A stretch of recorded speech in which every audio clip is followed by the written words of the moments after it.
Hello दोस्तों, आज हम आपके सर्वनाम के टॉपिक को लेके आए हैं। इससे पहले हमने आपके संज्ञा का टॉपिक कंप्लीट कर लिया है। अगर आपने अभी तक वो नहीं देखा है तो आप हमारी प्लेलिस्ट पे जाके उन्हें देख सकते हैं। आज हम देखेंगे कि सर्वनाम क्या होता है, इसकी परिभाषा, इसके भेद तथा साथ ही उदाहरणों को भी हम साथ में देखेंगे। इसी के साथ हम ये भी देखेंगे कि एग्जाम के पर्पज से कौन कौन से आपके MCQ क्वेश्चन बनते हैं। इसके एंड में जब वीडियो समाप्त होगी तो आपको इसकी PDF भी दी जाएगी ताकि आप प्रैक्टिस कर पाएं स्वयं, ताकि आपको आपका सेल्फ एनालिसिस हो सके। जल्दी से स्टार्ट करते हैं हम अपने इस टॉपिक की ओर। और सबसे पहले हम देखेंगे कि सर्वनाम होता क्या है। तो सर्वनाम यानी कि संज्ञा के स्थान पे, यानी कि जहाँ पे संज्ञा के स्थान पे जिन शब्दों का भी प्रयोग किया जाता है उन्हीं को सर्वनाम कहते हैं। सबसे इंपॉर्टेंट है, डेफिनेशन में बोला गया है कि संज्ञा के स्थान पर जिन शब्दों का प्रयोग किया जाए उन्हें सर्वनाम कहेंगे। अब देखिए, साथ ही साथ ये भी बोला गया है कि सर्वनाम संज्ञाओं की पुनरावृत्ति को रोकता है और वाक्यों को क्या बनाता है, सौंदर्यपूर्ण बनाता है। अभी देखते हैं एग्जाम्पल से कि क्या ये सत्य है या नहीं है आपका। तो सबसे पहले यहां से देखिए कि पेड़ पौधे प्रकाश संश्लेषण की क्रिया के दरमियान ऑक्सीजन मुक्त करते हैं। ये कोई वाक्य लिखा गया है, किंतु इसके बाद मैंने एक और वाक्य लिखा, पेड़ पौधे पर्यावरण को संतुलित बनाए रखते हैं। पेड़ पौधे विभिन्न जीवों को आश्रय प्रदान करते हैं। पेड़ पौधे भू संरक्षण को रोकते हैं। अब पेड़ पौधों से हमें फल फूल, दवाएं, इमारती लकड़ियां आदि मिलती हैं। अब देखिए, ये जितने भी मैंने वाक्य यहाँ पे लिखे हैं इन सभी में आप देखेंगे पेड़ पौधे कई बार यहाँ पे रिपीटेड किया गया है। अब ये सारी चीजें क्या है, आपकी संज्ञाएं हैं। अब इन्हीं को रोकने के लिए हम यूज करते हैं आपके सर्वनाम को। अब पहली बार जब मैं इंट्रोड्यूस करूंगा तो आप संज्ञा का प्रयोग करेंगे। जैसे संज्ञा, पेड़ पौधे प्रकाश संश्लेषण की क्रिया के दरमियान ऑक्सीजन मुक्त करते हैं। किंतु जैसे दूसरी बार मैंने पेड़ पौधे लिखने की बजाय यहाँ पे क्या यूज कर दिया, मैंने यहाँ पे कोई सर्वनाम यूज कर दिया, यानी कि सर्वनाम का यहाँ पे प्रयोग किया है मैंने। किसके स्थान पे, संज्ञा के स्थान पर। यानी कि संज्ञा की पुनरावृत्ति को रोकने के लिए हम किसका प्रयोग करते हैं, आपका सर्वनाम का प्रयोग करते हैं। जैसे वे पर्यावरण को संतुलित बनाए रखते हैं, तो वे कौन है, पेड़ पौधे, पर्यावरण को संतुलित, यानी कि वे कौन ले रहा है, आपका पेड़ पौधे। वैसे वे विभिन्न जीवों को आश्रय प्रदान करते हैं, तो आश्रय कौन प्रदान करते हैं, पेड़ पौधे। वे भूक्षरण को रोकते हैं। अब देखिए, भूक्षरण को रोकते हैं तो कौन रोकते हैं, पेड़ पौधे रोकते हैं। उनसे हमें, अब देखिए उनसे, पेड़ पौधों से नहीं, उनसे हमें फल फूल, दवाएं, इमारती लकड़ियां आदि मिलती हैं। तो किन से मिलती हैं, पेड़ पौधों से। यानी कि इस वर्ड की जगह पे क्या आना चाहिए था, पेड़ पौधे, किंतु हमने उसकी रिपीटेशन नहीं की है बार बार। अब बार बार रिपीटेशन करते हैं तो सुनने में और देखने में थोड़ा सा क्या लगता है, भद्दा जैसा लगता है। अब ये वाला बिल्कुल पढ़ने में भी और सुनने में भी अच्छा लगता है। तो यही है कि आपकी जो पुनरावृत्ति को ये क्या करता है, रोकता है। अब जैसे कि यहाँ पे मैंने बोला कि पुनरावृत्ति को रोक कर क्या करता है, वाक्यों को सौंदर्यपूर्ण बनाता है। अब देखिए एग्जाम में क्वेश्चन क्या बनता है, सबसे इंपॉर्टेंट है कि हिंदी में सर्वनामों की संख्या कितनी है। अब ये संख्या कितनी है, 11 है। ध्यान में रखिएगा, सबसे इंपॉर्टेंट क्वेश्चन है कि हिंदी में सर्वनामों की संख्या कितनी आएगी। तो कितनी आएगी, आपकी 11 आएगी। कौन कौन से हैं, मैं, तुम, आप, यह, वह, जो, सो, कोई, कुछ, कौन, क्या, ये आपके सर्वनाम है और इनकी संख्या कितनी है, आपकी 11 संख्या है। इन्हीं से अन्य सर्वनामों का भी निर्माण किया जाता है। जैसे कारकों में, जैसे कारक, जैसा कारक लगाया जाएगा वैसे आपका क्या बन जाएगा, सर्वनाम बन जाएगा। जैसे मैं से अगर मैं यहाँ पे कर्ता कारक लगाता हूँ, कर्ता कारक में क्या आता है, ने आता है, तो मैं से क्या बन जाएगा, मैंने। ठीक है, इस प्रकार से हम कारकों से क्या बना देते हैं, सर्वनामों को बना देते हैं। इनको मैं अलग से बताऊंगा आपको किस प्रकार से बनाए जाते हैं। इसके बाद हम देखेंगे इनके आपके भेद की, सर्वनामों के भेद कितने होते हैं। तो सर्वनाम के याद रखना है, संख्या मैंने अभी आपको बताई, संख्या इनकी 11, कंफ्यूज नहीं होना, 11 है। किंतु इनके भेदों में पढ़ेंगे तो इनके भेद कितने आते हैं, आपके 6 भेद आते हैं इनके। कौन कौन से भेद आते हैं इनके, तो सबसे नंबर 1 पे आता है आपके पास पुरुषवाचक सर्वनाम, नंबर 2 पे आता है निजवाचक सर्वनाम, नंबर 3 पे आता है आपका निश्चयवाचक सर्वनाम, नंबर 4 पे अनिश्चयवाचक सर्वनाम है, नंबर 5 पे आपका आता है प्रश्नवाचक सर्वनाम, नंबर 6 पे आता है संबंधवाचक सर्वनाम। तो ये 6 भेद होते हैं आपके सर्वनाम के। इसके बाद हम देखेंगे सबसे पहले कि पुरुषवाचक सर्वनाम क्या होता है एंड पुरुषवाचक सर्वनाम के कितने भेद रहते हैं। तो पुरुषवाचक सर्वनाम के 3 भेद होते हैं। तो याद रखिएगा कितने भेद होंगे, 3, सबसे इंपॉर्टेंट। और एग्जाम में पूछ रहा था कि पुरुषवाचक सर्वनाम के कितने भेद रहते हैं, दिए गए ऑप्शंस में कौन सा पुरुषवाचक सर्वनाम नहीं है। तो सबसे पहले आया आपका उत्तम पुरुषवाचक सर्वनाम, नंबर 2 पे आता है आपका मध्यम पुरुष सर्वनाम एंड नंबर 3 पे आता है आपका अन्य पुरुषवाचक सर्वनाम। सबसे पहले हम जानेंगे कि आपका उत्तम पुरुषवाचक सर्वनाम क्या होता है। अब ये ऐसे सर्वनाम होते हैं आपके, यानी कि उत्तम पुरुष से, यानी कि पुरुषवाचक, जो किसके लिए प्रयोग किए जाते हैं, आपके सिर्फ और सिर्फ वक्ता के लिए प्रयोग किए जाते हैं। जैसे अभी मैं बोल रहा हूं, तो यानी कि किसके लिए प्रयोग किया जाएगा, यानी कि स्वयं के लिए।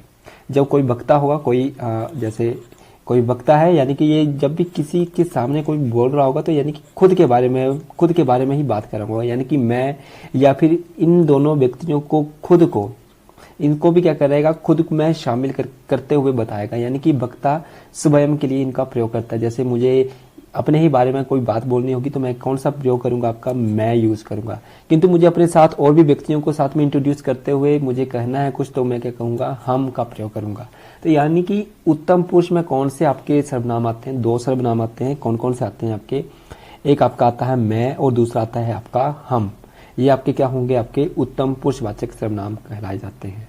अब यहाँ पे ये मैंने लिखा है कि व्यक्तियों के स्वयं के लिए होता है, और किसके लिए, वक्ता के लिए, यानी कि वक्ता स्वयं के लिए इनका प्रयोग करता है। उनको हम क्या बोलेंगे, उत्तम पुरुषवाचक सर्वनाम कहते हैं। सेकंड है हमारे पास मध्यम पुरुषवाचक सर्वनाम। अब मध्यम पुरुषवाचक सर्वनाम में क्या होता है कि श्रोता, अब देखिए ये जो पर्सन है, कोई किसके सामने बोल रहा है, किसको बोल रहा है, तो इस दूसरे वाले व्यक्ति को बोल रहा है, तो यानी कि ये श्रोताओं के लिए होता है। यानी कि जैसे कि तुमने ये काम किया या आपने ये काम किया या नहीं, यानी कि दूसरे व्यक्ति को सुना रहा है, यानी कि श्रोता को, सुनने वाला कौन है, तो दूसरा व्यक्ति है। तो श्रोताओं के लिए ये आपका प्रयोग किया जाता है। तो यानी कि ध्यान में रखना, कई बार पूछ लिया जाता है ये किसके लिए प्रयोग किया जाता है, तो ये आपका श्रोता, श्रोताओं द्वारा बात सुनने वाले के लिए किया जाता है। जो बात हमारी सुन रहा है उसके लिए किया जाता है कि हमारी बात कौन सुन रहा है। जैसे तू, तुम तथा आप, ये क्या आएंगे, आपके पूर्व मध्यम पुरुषवाचक सर्वनाम के अंदर आएंगे। नेक्स्ट है हमारे पास अन्य पुरुषवाचक सर्वनाम। अब देखिए इसमें क्या आएगा, अब ये जो आपका 2 पर्सन आए, आपका एक आपका वक्ता आ गया, एक आपका श्रोता आ गया, किंतु ये दोनों ही आपस में अपनी बात नहीं करते हैं, बल्कि किसी तीसरे अन्य पर्सन के बारे में बात कर रहे हैं कि वह और ये जो 2 व्यक्ति आए, ये आपको क्या बता रहे हैं, यानी कि किसी अन्य पर्सन के बारे में बता रहे हैं, यानी कि किसी अन्य पुरुष के बारे में हमें बता रहे हैं। तो जिस भी सर्वनाम या शब्दों का प्रयोग वक्ता एवं बात सुनने वाला किसी तीसरे, ये सबसे इंपॉर्टेंट, किसी तीसरे या किसी वस्तु के लिए करता है, तो उसे हम क्या कहेंगे, अन्य पुरुषवाचक सर्वनाम कहते हैं। कौन कौन से आते हैं आपके इसमें, यह तथा वह। अब देखो ना, ये दोनों आपस में बात करेंगे, तो दोनों एक दूसरे को यह और वह करके थोड़ा ना बोलेंगे, ये किसी तीसरे पर्सन के लिए बोलेंगे कि यह व्यक्ति कौन है या फिर वह व्यक्ति कौन है। इस तरीके से बोलेंगे कि वह व्यक्ति कौन बैठा है वहां पे, इस तरीके से वो आपका वहां पे यूज करेंगे किसी अन्य पुरुष के लिए। इसके बाद हम इनके थोड़े से एग्जांपल्स देख लेते हैं कि एग्जांपल कौन कौन से हैं। तो जैसे उत्तम पुरुष के लिए मैंने बोला मैं, और आपका कौन सा आता है, हम आता है। तो देखिए, मैं आज किताब पढ़ा हूं, तो कौन पढ़ा हूं, यानी कि खुद को इंट्रोड्यूस कर रहा हूं, तो मैं, मुझे यहाँ आने में थोड़ा समय लगेगा, या थोड़ा समय लगा, थोड़ी समय लगा, इस प्रकार से। तो यानी कि मुझे खुद के बारे में इंट्रोड्यूस, हमने मिलकर यह निर्णय लिया है कि हम आज पार्टी में नहीं जाएंगे। तो किसने निर्णय लिया, हमने, यानी कि खुद को इंट्रोड्यूस करते हुए 4-5 जो भी व्यक्ति थे। आपका साथ देने से मुझे खुशी होगी, आपका साथ देने में किसे खुशी होगी, मुझे, यहाँ पे मैं कर लेना, मैं, मुझे खुशी होगी, तो किसे होगी, मुझे होगी। तो ये भी आपका हम बच्चों, हम कहाँ पे आ गया, उत्तम पुरुष में आ गया। इसी प्रकार से मध्यम पुरुष में क्या आ जाएगा आपका, जैसे मैंने अभी बोला था, तू आ गया, तुम आ गया, आप आ गया, ये सारे आपके क्या आएंगे, आपके मध्यम पुरुष में आ जाएंगे। यानी कि दूसरे व्यक्ति को तुम कैसा है, इस प्रकार से, यानी कि दूसरे व्यक्ति को इंट्रोड्यूस करते हुए तुम कल क्या करने वाले हो, यानी कि सुनने वाले के लिए हम बोल रहे हैं कि आपको पूछा जा रहा है, तू यह कैसे किया, या तुमने ये कैसे किया, तुझे ये कैसे पसंद आया, तुम्हारी आवाज बहुत मधुर है। ये सारे आपके मध्यम पुरुष में। जैसे अन्य पुरुष के एग्जाम्पल में क्या जाएगा, यह किताब पुस्तकालय में रखी है, तो यह है ना, किसी अन्य पर्सन के लिए कोई वस्तु भी हो सकती है। वह गाड़ी बहुत तेज चलती है, वह गाड़ी दूसरी इंट्रोड्यूस करने के लिए। यह मौसम बहुत गर्म हो गया, वह डॉक्टर बनना चाहता है, वह डॉक्टर बनना चाहता है। यह बच्चे किताब पढ़ रहे हैं, यानी कि यह बच्चे, यानी कि इंट्रोड्यूस करने के लिए। अब इसके हमने भेद पढ़े थे, 6 भेद पढ़े थे। सबसे अंदर पहला हमने आपका भेद पढ़ लिया था कि पुरुषवाचक सर्वनाम होता है। इसके बाद नंबर 2 पे आपका निजवाचक सर्वनाम पढ़ेंगे। इसके बाद हम निश्चयवाचक, अनिश्चयवाचक और प्रश्नवाचक और आपका संबंधवाचक। तो मैं यहाँ पे इंट्रोड्यूस कर देता हूँ आपको एक बार फिर से कि पुरुषवाचक सर्वनाम के अंदर हमने आपका एक पढ़ा आपका उत्तम पुरुष, एंड दूसरा पढ़ा हमने आपका मध्यम पुरुष, एंड यहाँ पे पढ़ा हमने अन्य पुरुष। तो ये ध्यान में रखिएगा किसके अंदर आते हैं, आपके पुरुषवाचक सर्वनाम के अंदर आते हैं। इसके बाद हम पढ़ेंगे आपका निश्चयवाचक सर्वनाम क्या होते हैं। अब देखिए निश्चयवाचक सर्वनाम क्या होंगे आपके, कि किसी निश्चित व्यक्ति या वस्तु की ओर संकेत किया जाए। अब देखिए यहाँ से किसी निश्चित व्यक्ति की ओर क्या किया जाएगा, संकेत किया जाएगा। ठीक है, ये ध्यान में रखिएगा। किसी भी स्थान पर या किसी वस्तु को इंडिकेट करने के लिए हम क्या करेंगे, कोई ना कोई, जैसे होता है ना कि कोई वस्तु रखी गई है, यहाँ पे रखी है, वहां पे रखी है, यानी कि इंट्रोड्यूस करने के लिए, यानी कि बताने के लिए, संकेत करने के लिए कि ये कहाँ पे रखी गई है, उसके लिए हम यूज करेंगे आपका निश्चयवाचक सर्वनाम में। कौन कौन से होते हैं, एक होता है आपका यह और एक होता है आपका वह। अब यह का यूज हम करते हैं समीपवर्ती के लिए। समीपवर्ती यानी कि निकट, जो चीजें निकट में रखी गई हों, यानी कि समीप, यानी कि जो हमारे आसपास में जो चीजें रहती हैं उनको हम इंट्रोड्यूस करने के लिए क्या यूज करेंगे आपका यह, यानी कि एक प्रकार से जिसको बोलेंगे निश्चय, यानी कि बताने के लिए, कि संकेत करने के लिए, डेमोन्स्ट्रेटिव प्रोनाउन के अंदर आती हैं वैसे ये चीजें इंग्लिश में। जैसे वह है, यानी कि आपका दूरवर्ती, यानी कि जो चीजें दूर रहती हैं उनके लिए हम यूज करेंगे कि वह, वहां, ये सारी आपकी चीजें कहाँ आएंगी, दूरवर्ती, यानी कि जो चीजें दूर रहती हैं उनको इंट्रोड्यूस करने के लिए इनका यूज किया जाता है। अब देखिए इसके आगे इनके कुछ उदाहरण हैं, जैसे वही लड़का प्रथम आया था। अब देखिए वही लड़का क्या है, प्रथम आया था। इसी किताब को पढ़ो, अब इसी किताब को पढ़ो, है ना। यह राम का घर है, यह राम का घर है, इंट्रोड्यूस किया ना, यह राम का घर है, बताने के लिए निश्चय, यानी कि संकेत के माध्यम से बताया गया है, यह राम का घर है, वह राम का घर है। अब देखिए यह, अब नजदीक के लिए हम यूज करेंगे यह, और जब मैंने वह यूज करूंगा कि वह राम का घर है, तो यानी कि थोड़ा दूर होगा, राम का घर है। इसके बाद हमारे पास नंबर 3 पे आता है अनिश्चयवाचक सर्वनाम। अनिश्चयवाचक सर्वनाम में क्या होगा, कोई निश्चित वस्तु या व्यक्ति का बोध ना हो, जहां से कि पता नहीं कौन किसके बारे में बात की जा रही है, अनिश्चय, यानी कि निश्चित संकेत नहीं मिलेगा जहां से हमें, उसको बोलेंगे अनिश्चयवाचक सर्वनाम। इसके बाद है हमारे पास आपका कि अब देखिए जैसे एग्जाम्पल है कोई व्यक्ति, अब देखिए होते कौन कौन से आपके, कोई और कुछ। अब कोई का यूज हम करते हैं प्राणीवाचक के लिए, प्राणियों के लिए प्राणीवाचक, और कुछ का यूज करते हैं हम आपका अप्राणीवाचक के लिए, यानी कि अप्राणीवाचक, यानी कि अप्राणियों के लिए, जहां जो नॉन लिविंग होंगे उन चीजों के लिए हम यूज करेंगे आपका कुछ, और कोई का यूज करेंगे हम प्राणियों के लिए यूज करेंगे। अब देखिए यहां से आपका एग्जाम्पल आया पहला कि कोई व्यक्ति यहां पर था लेकिन अब वह गया है। कोई व्यक्ति था, पता नहीं, आई डोंट नो कौन था वो आपका व्यक्ति, यानी कि यहाँ पे कौन सा सर्वनाम हुआ आपका कोई। मैंने कुछ समय पहले खाना खाया, कुछ समय, पता नहीं कौन से समय में, तो कुछ समय आपका क्या आ जाएगा, अनिश्चय, यानी कि अप्राणीवाच्य के लिए। क्या आपने कोई नया किताब पढ़ी है, यानी कि कोई, कौन सी, कोई, है ना। कुछ खरीदा है बाजार से, तो कुछ अनिश्चय, आइडेंटिफाई नहीं हो रहा है कि क्या खरीदा है, कुछ खरीदा है। कोई खिड़की खुली हुई है, शायद कोई घर में है, कोई खिड़की खुली है, तो ये भी आपका किस में चल जाएगा, अनिश्चयवाचक। कोई घर में है, तो कोई घर में है, तो ये भी क्या है, अनिश्चय, कोई पता नहीं चल रहा है कि कौन है, यानी कि ये आपके क्या होंगे, अनिश्चयवाचक सर्वनाम कहलाए जाते हैं। नंबर 4 पे आता है हमारे पास संबंधवाचक सर्वनाम। अब देखिए संबंधवाचक सर्वनाम में क्या होता है, यानी कि जो क्या करते हैं, परस्पर एक दूसरे के मध्य किसको बताएंगे, संबंध बताने का कार्य करते हैं, उन्हीं को हम क्या बोलेंगे, संबंधवाचक सर्वनाम कहते हैं। तो ये ध्यान में रखिएगा। अब इनको ध्यान में रखते समय ये वाले वर्ड आपने ध्यान में रखने हैं, इस, जो, सो, जैसे वैसे, जिसकी जिसकी या उसकी, जितना उतना, या फिर आप याद रख सकते हैं जो सो, सबसे इंपॉर्टेंट है जो सो, ये वाला। अब जो कर्म करेगा सो फल पावेगा, कौन सा आपका सर्वनाम होगा, आपका संबंध। संबंध बता रहा है किसके साथ, इस वाले के साथ ये वाला संबंध बता रहा है कि जो कर्म करेगा वही तो फल पाएगा। जिसके पास धन होगा उसी के पास सब होता है, तो ये भी क्या है, एक दूसरे के साथ क्या बता रहा है, संबंध बता रहा है कि सब कुछ किसके पास होगा, जिसके पास धन होगा। देखिए जिसकी लाठी उसी की भैंस, जिसकी लाठी है उसकी भैंस, तो ये भी क्या है, जिसकी लाठी होगी उसी की भैंस मानी जाएगी। तो यानी कि एक दूसरे के साथ क्या बता रहा है, संबंध बता रहा है वाक्यों के बीच में जिसका काम उसका नाम, जिसका काम होगा तो उसी का नाम होगा। वह कौन है जो पड़ा रो रहा है, तो वो कौन है जो पड़ा रो रहा है, यानी कि पड़ा रो रहा है वो कौन है, यानी कि संबंध बताया जा रहा है। जो आज आएगा सो इनाम पाएगा, तो इनाम कौन पाएगा, जो आज आएगा, तो यानी कि जो और सो इंडिकेट कर रहे हैं हमें। जो मेहनत करेगा सो फल पाएगा, ये वाला भी आपका आ जाएगा। जो कर भला तो सो हो भला, तो ये भी जो और सो यानी कि तो। तुमने जो कार मांगी थी यह वही कार है, तो ये भी क्या है, एक दूसरे के साथ संबंध बताने का कार्य किया जा रहा है यहाँ पे। तो कौन सा कारक हो जाएगा आपका, संबंधवाचक सर्वनाम हो जाएगा।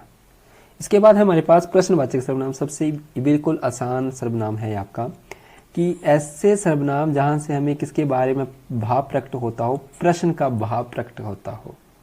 ठीक है, तो ये ध्यान में रखिएगा, प्रश्न का भाव प्रकट होता हो। और इन सर्वनामों के अंत में क्या लगाया जाता है, प्रश्नवाचक चिन्ह लगाया जाता है, यानी कि जहां से हमें किसी प्रश्न के बारे में पूछने के बारे में हमें पता चलता हो, वही हमारे क्या होते हैं, प्रश्नवाचक। जैसे यहाँ पे एग्जाम्पल दे रखे हैं, क्या तुमने खाना खाया, देखिए प्रश्नवाचक है। कौन वह लड़का है, बताना पड़ेगा ना, क्वेश्चन मार्क है। कहाँ जा रहे हो आप, क्वेश्चन मार्क है। कब तक तुम वहां रुकोगे, ये वाला भी आपका क्या प्रश्नवाचक है। किसने ये खबर सुनाई, कैसे आपने ये काम किया, कितनी बार आपने ये फिल्म देखी, तो आपको बताना पड़ेगा, क्वेश्चन मार्क है। क्यों तुमने यह कदर नहीं की, या फिर इसकी कदर नहीं की। किसका बच्चा है, किसे तुम ये बता रहे हो, यानी कि इंटरव्यू किसे आप ये चीज बता रहे हैं, तो ये आपका क्वेश्चन मार्क है, प्रश्नवाचक चिन्ह लगे हैं। तो डायरेक्ट हमें पता चलता है कि यहाँ पे कौन सा सर्वनाम यूज हुए हैं, ये वाले आपके सर्वनाम आपके प्रश्नवाचक सर्वनाम प्रयोग में हुए हैं। एंड इसका लास्ट भेद है आपका निजवाचक सर्वनाम, सबसे इंपॉर्टेंट। अब निजवाचक सर्वनाम में क्या आता है कि जो सर्वनाम तीनों पुरुष, उत्तम, मध्यम तथा अन्य में क्या हो जाए, अपना होने की अवस्था या फिर निजता को प्रकट करता है, यानी कि अपनापन को।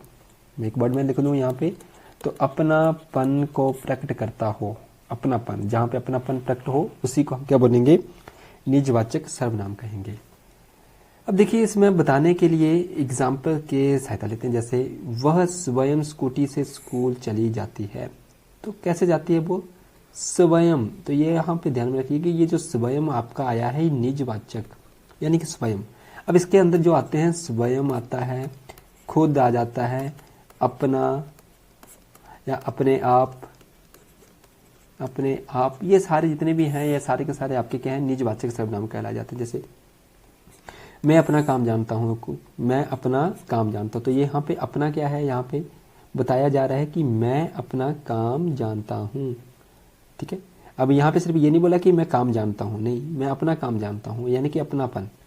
मैं खुद आ जाऊंगा, मैं आ जाऊंगा नहीं बोला है, मैं खुद आ जाऊंगा, तो खुद किसको बताएगा, आपका निजवाचक, यानी कि निजता को प्रकट करेगा। अपने आप काम करो, अपने आप, ये भी आपका क्या आ जाएगा, आपका निजवाचक। उसे अपना काम खुद करने दो, उसे काम खुद करने दो नहीं बोला है, उसे अपना काम, अपनापन दिखाया है। वह गया तो अपने आप आ जाएगा। अपनी मदद स्वयं करना सीखो, सबसे इंपॉर्टेंट, तुम्हें अपने आप खाना बनाना चाहिए, अपने आप, ये दोनों एक साथ आएंगे।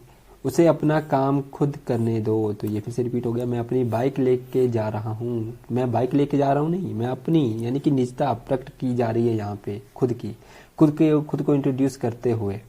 अब देखिए, साथ में अभी हमने के पूरे जो आपका 6 भेद थे आपके, वो पूरे कंप्लीट कर लिए हैं। इसके बाद हम इसके थोड़े से एमसीक्यू क्वेश्चन देखेंगे, ताकि आपको थोड़ा सा आइडिया लग जाए एग्जाम में किस तरीके के क्वेश्चंस पूछे जाते हैं। तो सबसे पहले देखेंगे आपके एमसीक्यू क्वेश्चंस को।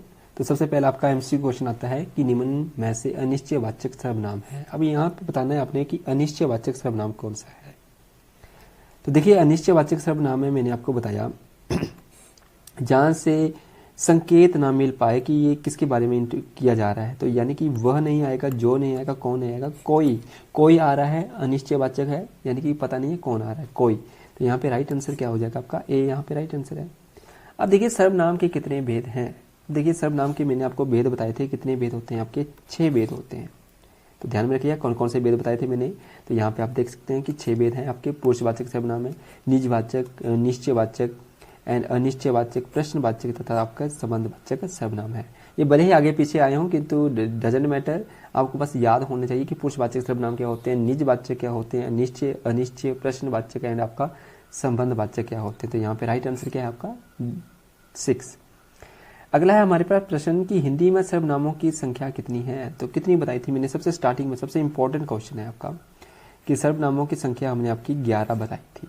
अब ये कौन कौन सी बताई थी मैंने आपको, तो 11 मैंने आपको बताई थी। मैं, तू, आप, यह, वह, जो, सो, कोई, कुछ, कौन और क्या। ये आपको मैंने सर्वनामों की संख्या बताई थी कि कितनी संख्या होती है, यानी कि 11 होती है। क्वेश्चन इस प्रकार से पूछा जा सकता है कि भेद कितने हैं, तो भेद 6 हैं, संख्या 11 है।